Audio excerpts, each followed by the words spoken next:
কওমি মাদ্রাসার প্রথম মাদ্রাসা।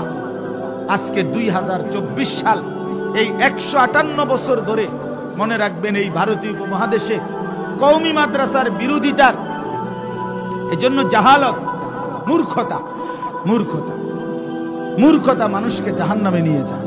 কোরআন সুন্নাহর জ্ঞান না যায়, 60 বছর বয়স, আল্লাহর কোরআন দেখে দেখেও পড়তে পারেন না, একটা সূরা শুদ্ধ পড়তে পারেন না, একটা দোয়া কালাম পড়তে পারেন না, তাব্বাত ইয়াদা কুল হুয়াল্লাহ সূরাটাও সুন্দর বলতে পারেন না, আত্তাহিয়াতু দোয়ায়ে কুনুত পড়তে পারেন না। আপনি বেহেশতে যাইবেন গা? বেহেশত আপনার মামুর বাড়ি? হ্যাঁ, বেহেশত আপনার চাচার শ্বশুর বাড়ি? আপনি কি ভাবছেন? অনেক মানুষ এটা মনে করে মিয়া, খামখেয়ালি করে, বিড়ি খাইতে খাইতে 60 বছর শেষ, আমরা বেহেশতে যাইবো গা, আমরা আশেকের রাসূল চা দোয়ানে গপ মারতে মারতে বেহেশতে যাইবো গা। বেহেশত আপনি কি মনে করছেন? 2টা রুম আর একটা বারিন্দা নাকি? কিতা? হ্যাঁ, সুপারিশ কি কোনো নিয়ম কানুন নাই? নবী সাল্লাল্লাহু আলাইহি সাল্লাম সুপারিশ করবেন, এটার কোনো নিয়ম কানুন নাই নাকি?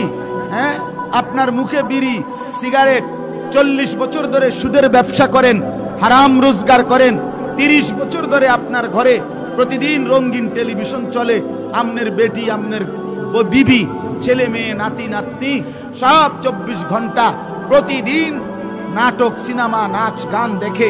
ছেলেটা খোদার 365 দিনে একদিনও ফজরের নামাজ পড়ে না, মেয়েটা ফজরের নামাজ পড়ে না। 30 বছর ধরে কাস্টমারকে ঠকাইতেছেন, ওজনে কম দিতেছেন, মিথ্যা বলতেছেন, সুদের লেনদেন করতেছেন, কিস্তির লেনদেন করতেছেন। এত বাটফারি কইরা নবী দাঁড়াইলেই আপনারা সুপারিশ কইরা বেহেশত দিবেন না? এই তো না, কোনো নিয়ম কানুন নাই। হাউজে কাউসারের পানি, এটা আপনি 15 টাকা বোতলের পানি নাকি? তো কি ভাবছেন এটা? কি মনে করছেন? রাসূলুল্লাহ সাল্লাল্লাহু আলাইহি সাল্লাম বলেছেন যে একবার এই পানি পান করবে, লাম ইয়াজমা আবাদান, সে আর কোনোদিন তৃষ্ণার্ত হবে না।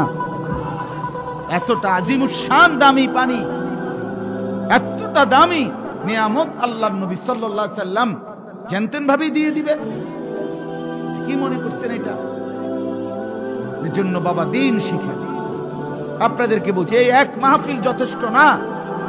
ওয়াজ মাহফিল আপনাদেরকে আমরা উৎসাহিত করি, আপনাদেরকে বিবেক জাগাইতে চেষ্টা করি।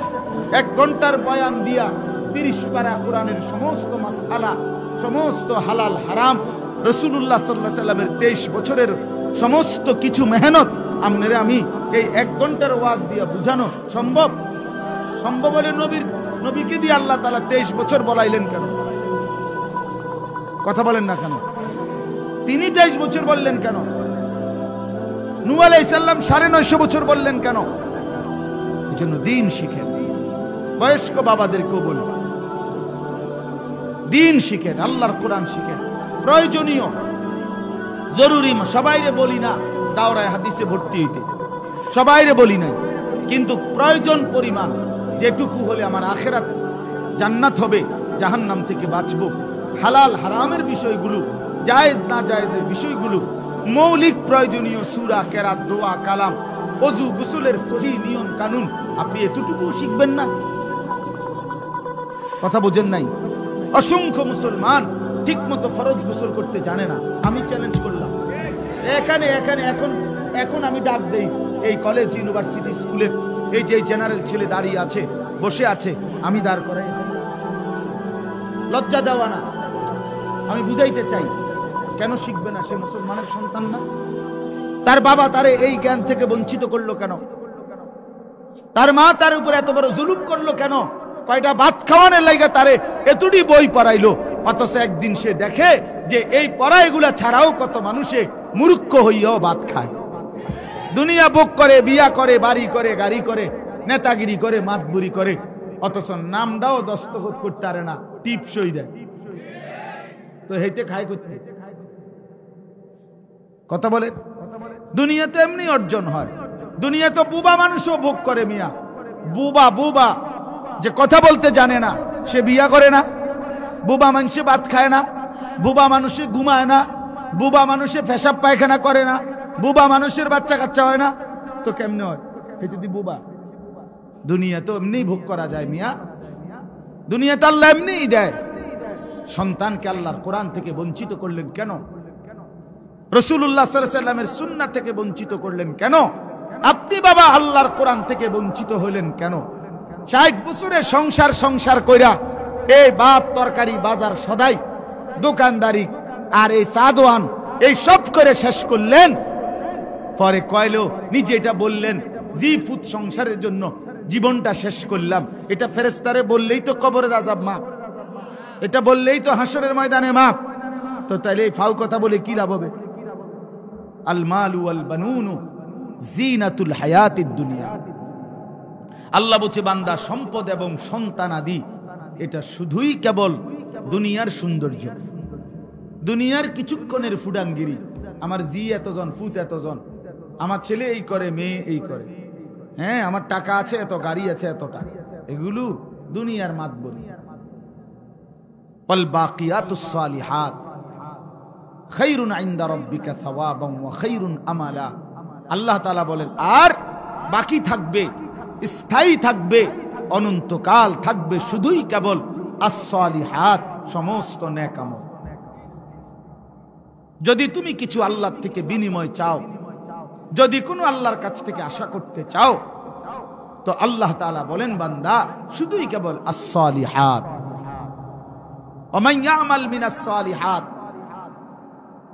ওয়া হুয়া মুমিন। আল্লাহ তাআলা সমস্ত নেক আমল যে করবে ঈমান অবস্থায়, ফাউলাইকা ইয়াদখুলুনাল জান্নাহ, আল্লাহ বলে জান্নাতে তারাই প্রবেশ করবে। বন্দেগী লাগবে। মান আমিলা সালিহাম মিন যাকারিন আও উনসা ওয়া হুয়া মুমিন। আল্লাহ বলে ঈমান ঠিক রেখে যে নেক আমল করবে, পুরুষ কিংবা নারী, আমি আল্লাহ ওয়াদা দিলাম ফালা নুহিয়ান্নাহু হায়াতান তাইয়্যিবা, আমি তারে দুনিয়াতেও আরামের জীবন দেব। ওয়ালা নাজজিয়ান্নাহুম আজরাহুম বিআহসানি মা কানু ইয়ামালুন, আর আখিরাতে তার সমস্ত নেক আমলের সর্বোত্তম বিনিময়, সর্বশ্রেষ্ঠ নিয়ামতে ভরা জান্নাত দিয়ে দেব।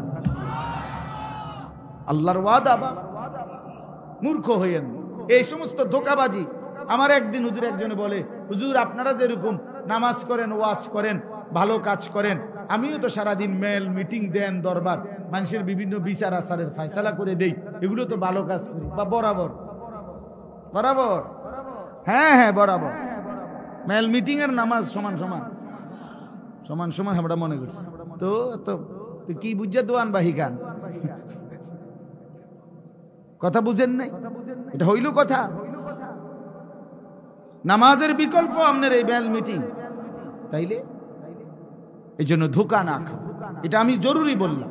অনেক বাবাদের এটা ফিকির, সংসারটার লেগে জীবন শেষ করলাম, তো করলেন আর কি বুঝলাম, এরপরে কবরে কি বলবেন, আখিরাতে কি বলবেন, কি বলবেন? হ্যাঁ কিভাবে বলবেন? হাদিসের মধ্যে আছে কোন নেককার বান্দা যখন 3টি প্রশ্নের জবাব কবরে দিতে পারবে, তো ফেরেশতারা জিজ্ঞাসা করবে যে তুমি এই প্রশ্নের উত্তরগুলো সঠিক কিভাবে দিতে পারলা? তখন সে বলবে আমাদের কাছে আল্লাহর নবী সাল্লাল্লাহু আলাইহি সাল্লাম এসেছেন এবং তিনি আমাদেরকে এই ব্যাপারে শিখিয়েছেন, আমরা তার থেকে এই ইলম অর্জন করেছি। ইলম অর্জন, ইলম তাকে কবরে উপকার করবে, ইলম তাকে আখিরাতে উপকার করবে, ইলম তাকে জান্নাতে উপকার করবে। এই জন্য ওই 2 নাম্বার কথাটা একটু বড় করে বললাম, জাহালত।